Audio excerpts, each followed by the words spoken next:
sono stati ritrovati entrambi a una decina di metri a valle di dove avevamo ritrovato l'autovettura, e il poliziotto ancora tratteneva l'anziano, l'aveva proprio preso come è previsto prendere per soccorrere una persona.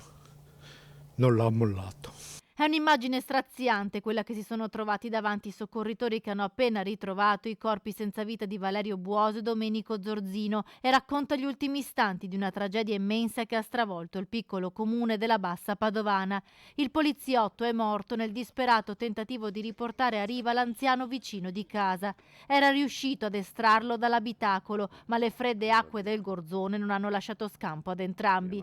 Il ritrovamento dei due corpi è avvenuto pochi minuti dopo mezzogiorno, mentre la squadra dei sommozzatori dei Vigili del Fuoco di Venezia stava perlustrando un tratto di fiume 10 metri a valle rispetto a dove era stata vista inabissarsi l'auto di Valerio Buoso. Un urlo e le speranze che crollano definitivamente. Sull'argine le famiglie capiscono tutto. Domenico Zorzino e Valerio Buoso sono ancora uniti in un abbraccio. I Vigili del Fuoco non hanno mai interrotto le ricerche nel tratto di Gorzone che arriva fino alle chiuse di Cavarzere. Ieri la corrente era forte, ma il fondale del fiume è fangoso. La visibilità scarsa, tanto che è stata impiegata anche un'imbarcazione dotata di un particolare sonar.